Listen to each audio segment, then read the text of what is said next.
Welcome to Fantasy Football Hub. Today, given that it's the international break right now, this video is going to be slightly different than usual. I am delighted to be joined by the current world number one in Fantasy Premier League, Ali. Ali, welcome to the channel. How are you doing, mate? I'm doing great. Thank you.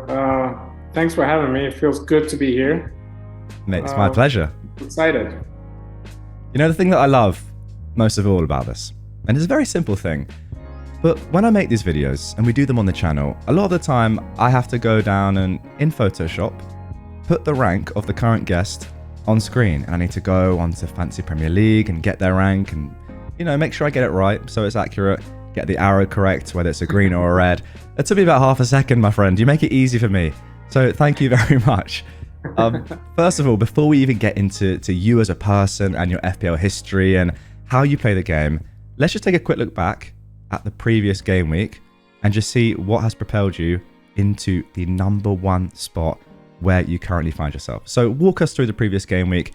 What went right?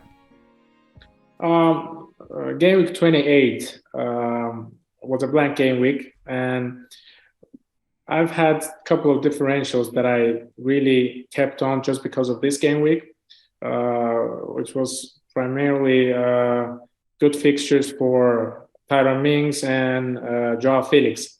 Felix has been in my team for a while, but I knew that he would have good game weeks for in 28 as well as 29, 3 home fixtures in a row, which is was the main argument to keep him.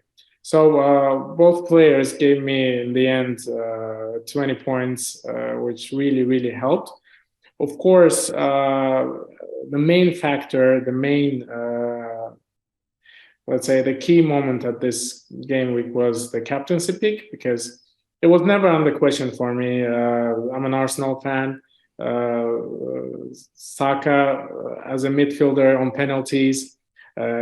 Arsenal needed to bounce back right after the Europa League disappointment. So it really ticked all the boxes for me. The captaincy decision wasn't really a debate.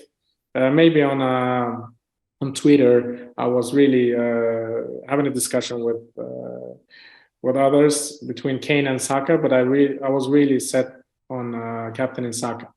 My 4-point hit didn't really pay off. I picked Chilwell and Maddison for Bueno and Salah. Good thing that Maddison scored 4 points, so I wasn't really on negative points. Yeah. So I really wanted these players long term as well for the next double game week. So sure. I think in the end it was a good decision as well. Yeah, absolutely. I mean, a huge week, and for the first time getting into that number one spot. As I say, we're going to get into your strategy overall and how you play the game more now. But just, wow, when you saw that number one come up, do you use live FPL to check your rank? Yes, I do. I do it midweek as well. Yeah. I do it midweek as well. One of the midweeks, okay. I think I was number one, and then Tony scored a goal at last game of the game week. And I ended up sharing the first spot with was one of the other managers. So we had the same amount of points, and we shared the first spot. Well, I was second; he was the first. And then I went back to number 4, and then climbed up to number 1 again. Wow! I mean, an incredible rise. We're going to get into it in a little bit of detail in a few minutes. But first of all, I want to just ask you about you and fantasy football, and really football in general. How did you get into fantasy football, and have you always loved football in general? Yes, since my early childhood, I've always been an Arsenal fan. Always liked to watch Premier League games, and I was really into football since my early childhood. And I got into FPL with some of my friends playing the mini league just as an amateur. But I really got into it in a second or third season. So we need to talk about this, because what I absolutely love about your story is that You came 215th last season, and you're backing that up with currently being in the number one spot. And there's the 2 seasons before that, as you say, you're quite new to the game. You've only officially on this account anyway. I mean, tell me if this is the only account you've ever used, but you've played the game now for only 4 years. That's unbelievable, and you're already doing this well. How has that come about? I don't know. I guess if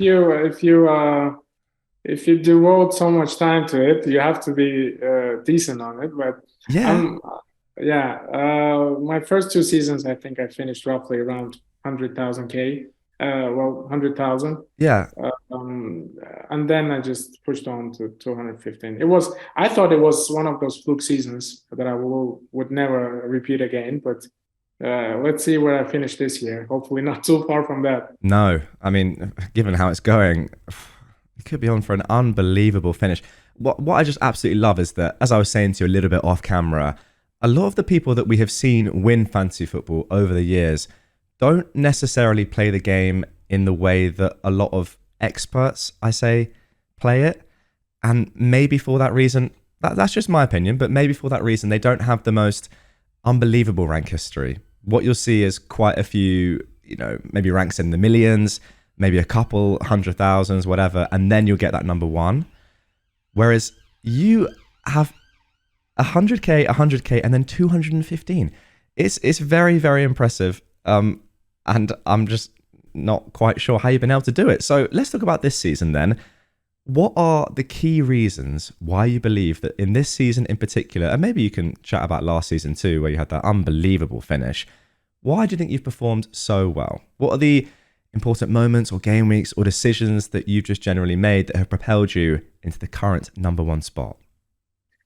I've had a relatively slow start to this season because it went well for the first game week, but then afterwards it really went downhill. I was around 3 million overall rank, and I had to make a decision when I think it was game week 2 when Darwin Nunes got the red card. I had to make a decision. Yeah. It was one of the main decisions that I made and happened to be really, really successful for me. I had to ditch Salah, and I think in game week 3, I got rid of Salah, Neto, and Darwin. I went on and got Kane, Diaz, and Foden. Yeah.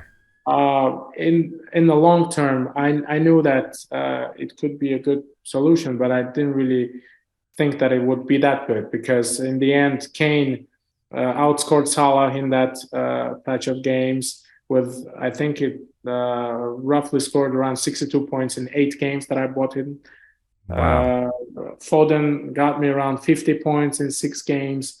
So it was really, really, even though Foden didn't pay off instantly, I think he blanked or got early subs off in a couple of game weeks, and then he just scored a hat trick against United, and then went on scoring more and more. So it was really a matter of going against the flow, going against the crowd, let's say, because a lot of people had Salah at the time, and I had to go against him. I remember watching the Liverpool-Bournemouth game with my friends, and that was the game week I think I sold him. Yeah. And my mini league rivals, opponents, and friends, they were just killing me because they thought I jinxed Salah, and I ended his career at that moment. So Unbelievable. it was fun. It was fun. It was a fun watch. 9-0 and no Salah return. It was really, really I feel like you might be in the minority here with your feelings towards that game and that game week in particular. As you say, that was a huge game week, because we always say getting off to a good start, it's not integral, but if you want to have that high finish to get those points accrued early on, it is very important. And to see Salah blanking in that infamous 9-0, pretty sensational. Okay, so we go on from there because that was what got you your good start. But I wanna have a look at game week 7, 8, 9 in particular. Was that? I'll go through if you want. I'll Okay. go through if you want, because game week 7 and 8, I think game week 7 I was still doing bad. Yeah. But Oh, that was the blank game week because of the funerals of Exactly, the. exactly. Game week 8, I got Saliba haul of 15 points, and I captained Kane, I believe, which Yes. propelled me from 900k to 227k or something like that. Yeah. So it was in the end, I went against Haaland again. It paid off, luckily. So it was around 23, 24 point swing. In game week 9, I think I got Maddison, and he instantly Huge. scored 18 points. Foden as well, he scored 19 pointer. And with Haaland captaincy, I think I got really, really high score, which pushed me from 227k to 23k. It was really unexpected, but it just shows you the power of some of the differentials. And when they have a huge score, you end up on a lucky side of it. So one of the other assets that with I'm talking about differentials was Castagna, that scored around 43 points in 6 games for me, averaging Okay. 7 points Yeah. when no one really had him. Mm. I wasn't really lucky with the goalkeeper choice because I didn't have a single goalkeeper return up until I don't know, game week 12 or 13, but the rest was really going well for me. I also didn't have Almiron for his purple patch. Okay. I decided to go to cover his points, getting Wilson, and he paid off Wow. with a 19 pointer. I think it was Unbelievable. week 14 or something. Yeah. So it was really lucky, but at the same time, it was a calculated decision because Almiron was scoring from a really low xG at that moment, and I just thought that he couldn't keep up with it. You know, where he was scoring outside the box, some worldies, Yeah. volleys. It was scoring crazy, beautiful goals, and that's why I thought it's not sustainable. And Callum Wilson is always a good FPL pick. He's on penalties. He has a good ceiling, and Newcastle at a time was scoring 3 or 4 goals in a game in that period. So it was a really, really a moment that I thought to myself that I really need a Newcastle attacker, and I wanted to go against the crowd again. So it paid off. Unbelievable. That was basically the main points and highlights of before the World Cup. Sure. Okay, so let's talk about your decision making in general and what influences you to make the decisions you make. Now, just explain to me briefly how you consume football. Are you someone who watches a lot of games? When it comes to fantasy football, are you on Twitter a lot? Are you a stats man? What's your general thinking in terms of deciding, okay, I'm going to get Callum Wilson in, for example? I'm watching a lot of games because I like Premier League. I like to follow some of the teams, rival teams, good teams that are generally fun to watch. And this is, I'm usually using my eye test. Yeah. But a little bit of expected data is always good because, as I said, with Almiron, you really need to know where the goals are coming from. Penalty box touches is a good stat as well because even if you don't watch the, let's say, extended highlight or a game, you can get a feeling that certain player is more involved in the game. He's in and around the box, shooting, and stats are important. But I really I get that gut feeling when I watch the game. So I'm more of a grass FC guy, and Okay. I test guy rather than stats. And It's I'm very also involved. I'm active on Twitter, and I'm following a lot of content creators, FPL platforms, which are usually there are a lot of data to consume, to a lot of content to consume. But what to do with that data is up to you. So yeah. it's really important to get the data, all the info possible, and then make your decision on your own and play your own game. Okay, so once and for all, if you could only choose one, would you rather watch the games with no data or not watch the games and have all the data? What are you going for? It's a hard question. It's a Wow, hard okay. question, but because if you have that much time, of course, watch all the games. Yeah, If you don't, just refer to stats. I think you can do fine. exactly. I mean, stats are frowned upon, I will say, by quite a lot of people, which I get because you got to watch the games and you got to use your own eye test, as you say, but you can't watch 10 games a week. It's impossible. Exactly. Yeah. And a lot of the picks that you have in your team, they're not even televised in the UK, so it's literally impossible to watch the games.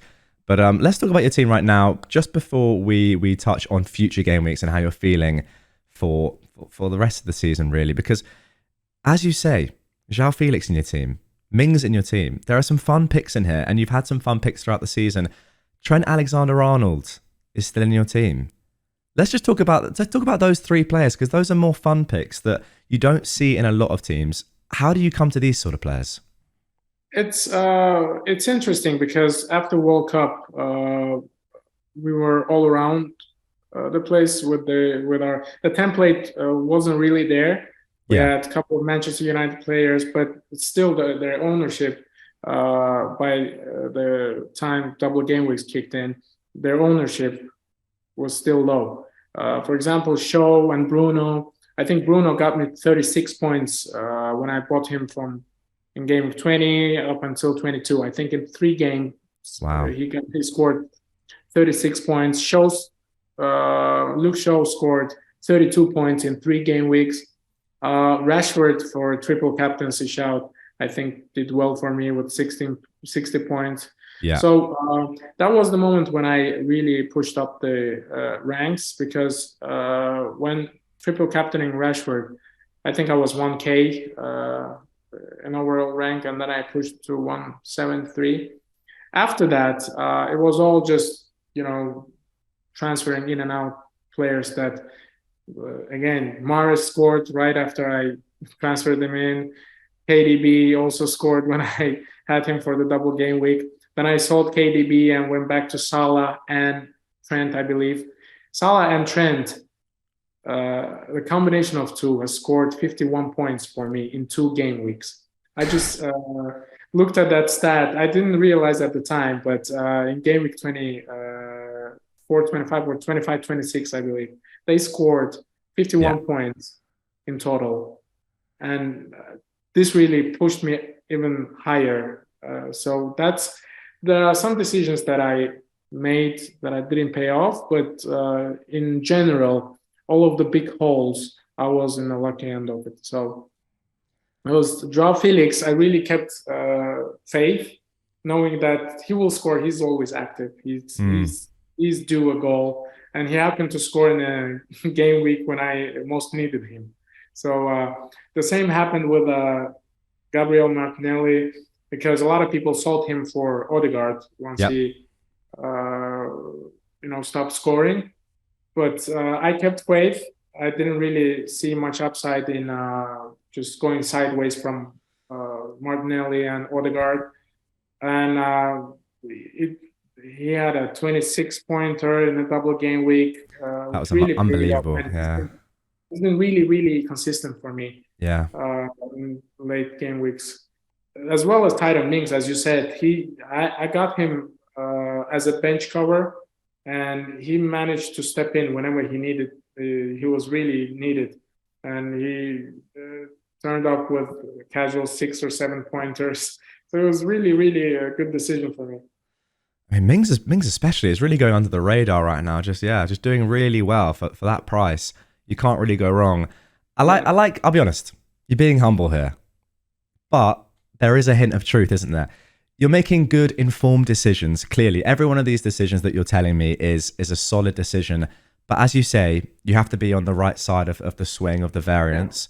You can't. It's impossible not to get to number one in a game of 11.3 million players without getting some luck, of course. Exactly. But I think what Ali is showing is that if you just make well-informed decisions often, you get a bit of luck. You need that.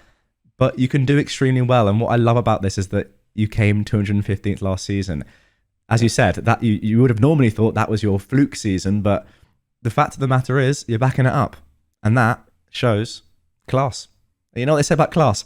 It is permanent. Anyway, let's move on now to talk about the present day and your current thinking about your team. And I want to touch on the fact that you are an Arsenal fan. And you said that captaining Saka last week was a pretty easy decision, despite you having some conversations on Twitter. So chat to me about that Arsenal bias that you may have and how that influences your decisions, especially in this game week, because I want to know your plans for 29, whether you're going to be selling some Arsenal players.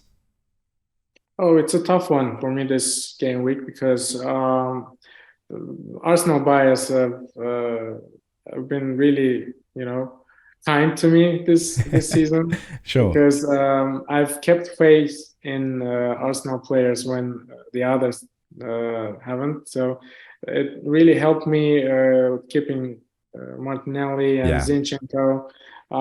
It's a tough one this game week because Arsenal has been leaking goals at home. Even winning the game, they would still concede one occasional goal, just like it happened against Crystal Palace. I think going without Arsenal defense is not that scary, but Okay. Leeds haven't been really a defensive team for a while now. That's why selling attacking assets from Arsenal could really backfire, just like it did in game week 26 when everybody scored over 20 points on their benches. Yeah. It's a tough one because I might not even be in a position to be able to make a transfer because I was initially planning to bench boost in game week 29, but my apparently Danny Ward is has lost his place to Iverson, I think so. and he's under question. So that's one transfer gone, and I have to think about others as well. So letting go Arsenal players really depends on your chip strategy as well. If you still have your free hit intact and planning to use it in game 32, I Yeah. would let go of Arsenal players. But if not, Arsenal has a great fixture against Southampton at home in game week 32. So if you still have your free hit chip and you plan to use it on game week 32, on blank game week 32, I think you can let go of Arsenal players. If not, just keep them. You won't lose much. Okay. So talking about chips, now I've completely forgotten to mention that you haven't even used your second wildcard yet. You've still got that in the back pocket. Now, I don't know how much you want to go into your own team. Even then, when you were saying about selling Arsenal players, the fact you got Ward, we are getting to the business end of the season. There's only about 10 or so game weeks. Who knows who could be watching this video? But the fact of the matter is you've got to number one without caring what other people think. So, hey, who cares if people know what transfers you're going to make, right? You're killing it at the moment. So who really minds? So let's talk about this game week coming up. What are your actual plans as it stands? Now, of course, we are a week away from the deadline, but yeah, as you say, Ward's an issue. Is it just a case of waiting for more information? How likely do you think you are to play the bench boost this game week? Yes, exactly. It's let's see and let's wait and see what the teams look like after the international break because Sure. there might be some injuries to teams and it really depends on how my team looks after the break because Rashford is flagged. I think he should be fine. It's an international break injury. It should be fine. Exactly.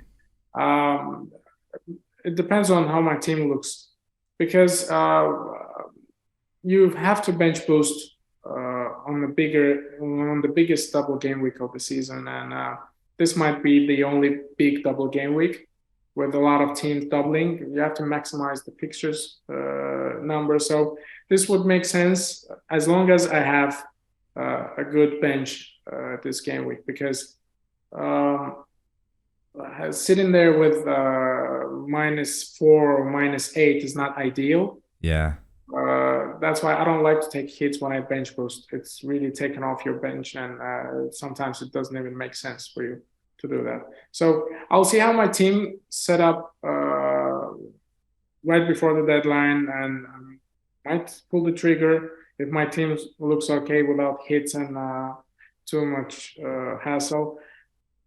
if not, we'll see. Or there'll still be opportunities because last year I played my bench boost in the game week 38, so I got around 15 or 16 points from it. Wow. So, I was prior to the game week 38, I was around 600 or 500 overall rank, so it pushed me up, and not a single. There wasn't a lot of people using any chips in the last game week, so it propelled me a couple of hundred places up. That So is super interesting. I was literally thinking just then, how much in your head does considering other people's strategies play into your strategy? For example, we know that a lot of people are going to be on bench boost right now, and safe to say it's very likely that a lot of people around your rank will be using the bench boost chip. Therefore, if you're not using it, you're kind of guaranteed to lose some relative points to them. Does that play into your thinking at all, just to try and maintain your current position? absolutely, absolutely, because a lot of managers on Twitter they've wildcarded in game of 26, bringing Yeah. in all the Brighton, Brentford players, and it really played on my mind because I had to be play defensive for a couple Yeah. of games because I didn't really want to get Tony, but I really had to because a lot of people would be captaining him, and I still went against him, but with the captaincy. But I had to have him Yeah. in place. Sure. And I think that's worth mentioning as well, the fact that a lot of us did get 6 Brighton and Brentford players, and you just have the 2, and you're pretty chill, you know? Nothing's gone crazy wrong.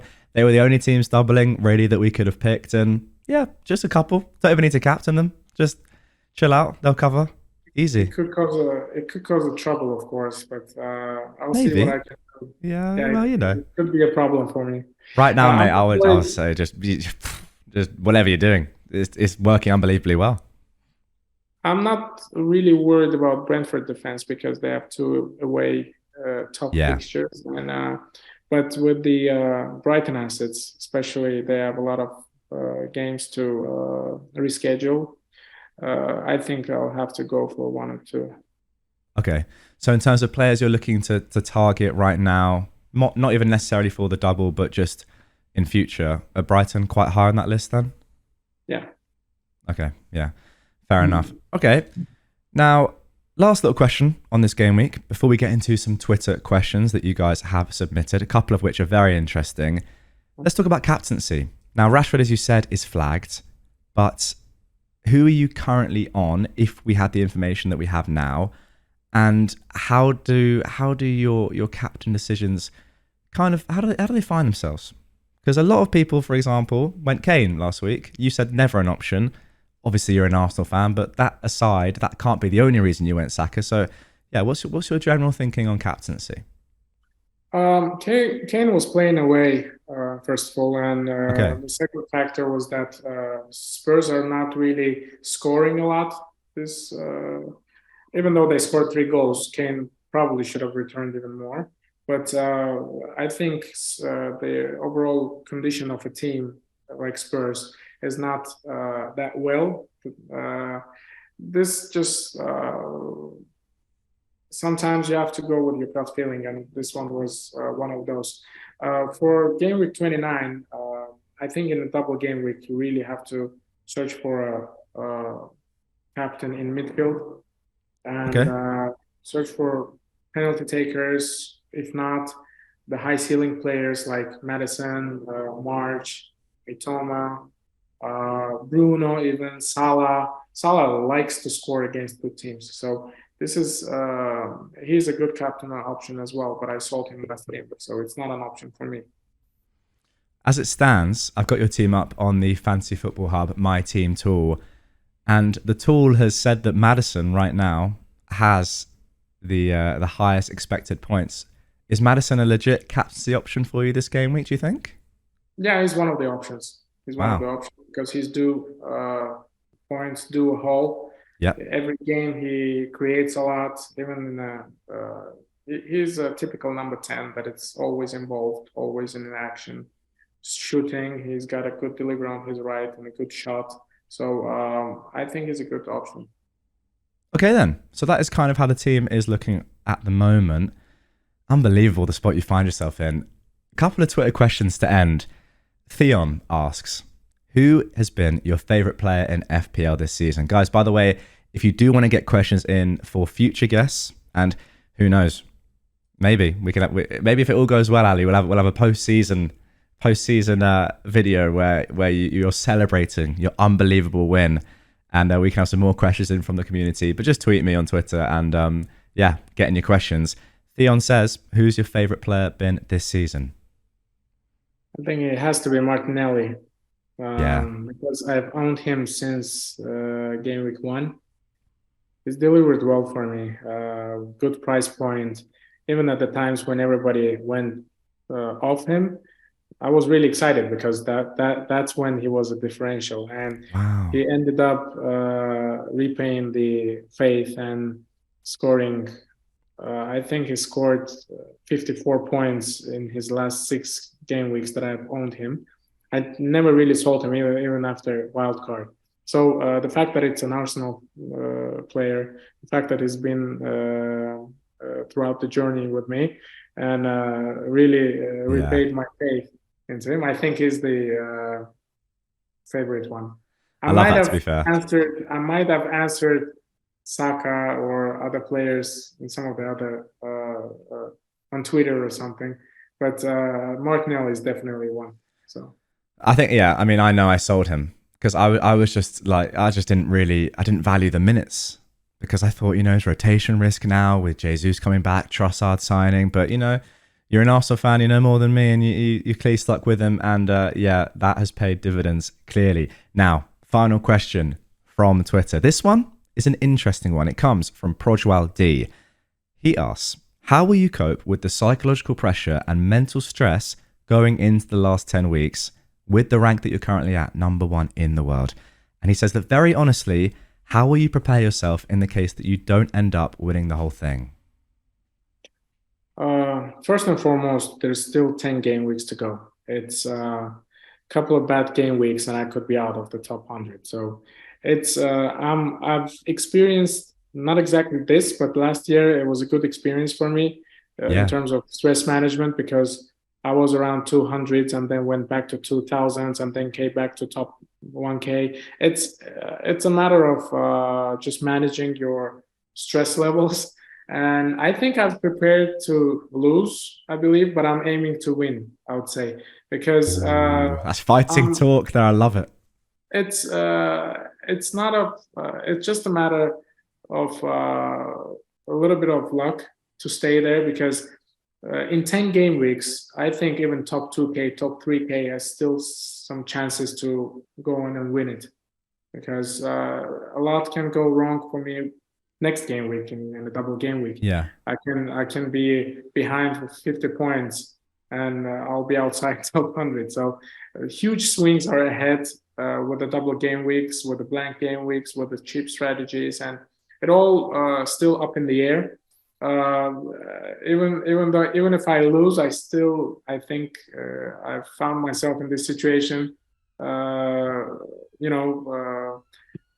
Talking to you guys, Fantasy Football Hub, with other content creators, I think I've already won. So that's how I'm preparing myself, and I'm taking it game week by game week. So we'll see. It's absolutely right, to be fair, because just looking at your overall points, we're not even at 2,000 points yet. And last year, what was it? Maybe 2,800 roughly, the points needed to win roughly. So, still about 700-800 points required, as you say, 10 game weeks. And at that top level, you need to be hitting a very high average per game week to have any sort of chance of winning it. I mean, right now, what are you averaging? About 70, 80 points per game week, which is unbelievable. And yeah, I hope for your sake, mate, that it continues. So what I love is that you're saying you're going to aim to win it, not to lose it. Because I know from my perspective, last season, I felt a bit of pressure. I was around the 1K mark, so nowhere near your heights. But for me, that was still, pretty solid. I was like really having to really mull over every decision, thinking about people chasing me in mini leagues and that sort of thing, and whether I wanted to push to try and get top 1K or consolidate. So you're aiming to win it rather than lose it. Just to briefly explain what that means. Are you going to go for some differential picks, or what does that mean? It's I've never been in this situation before, but last year I think once I was in around that rank, top 1K, I think that's when I decided to go for it, and some of the differential picks didn't really work out. Okay. That's why I I experienced some setbacks and then came back to 215s in the last game week. That was the highest I got that year. So I finished with the highest the rank during the season. That's always But great. this year it's a bit different. I'll have to take it game week by week and see where it goes, because it's early, still early to say. If we were 2 or 3 game weeks to go up until the end, I would be discussing serious strategies. But at the moment, you just have to go on and see what's next around the corner. Wow, there we go. Final question. If right now I offered you finishing outside the top 1,000 places, okay, that's your option, but you went for it and you gave it everything, really pushing for that number 1 spot, or second overall finish, but you knew in your heart of hearts, Sally, that you didn't really go for it and you didn't follow your gut in that final game. You went too safe. What would you choose? I think the first one. There we go. Because you either all or nothing for me. Because I think when I was second, typical Arsenal fan. There we go. I love it. Yeah, I think when I was number 2nd in the world, a lot of people was DMing me and commenting that you should frame it, and I just simply said I don't like my rank. Wow, that is the elite mentality that you need. Unbelievable. It came out a little bit arrogant from my side, but that's the way it is. Once you're up there, you just want to win it. It's the second or third is just, it's the same as top 10K, top 1K for me. So absolutely. I mean, if anything, you could say that your experience this season is quite similar to the current Arsenal team. If Arsenal come second now, what's the point? No one's going to care. Got to win it all. Yeah, I'd love them to win the league this year. If I win FPL, that's just a bonus for me, from my side. But Arsenal is a priority. So, wow, there we go, mate. It's been an absolute pleasure to chat to you. I wish you the best of luck. You're in an unbelievable position. Everyone watching this right now, just jealousy pouring out of our veins. Can only dream of being in that position. But based on your season history and your decisions this season, you can't really say you've had too much luck, just good decisions, and there you go. You find yourself in the spot you are in. That's going to do it for this one, guys. Ali, thank you so much. Hopefully we get you back on in the future as a champion. Who knows? At the very least, you got to get writing some articles, some team reveals for the hub. No, people want to know what you're doing every week. Is that something you'd be interested in? Hopefully, why not? Why not? Guys, it's been a pleasure. Thank you for having me. It's a real pleasure. I love sharing my thoughts process, and we went through the whole season, so it's been fun. Thank you. Legend, mate. Best of luck, guys. That's going to do it for this one. Ali, all the best, mate. Thank you.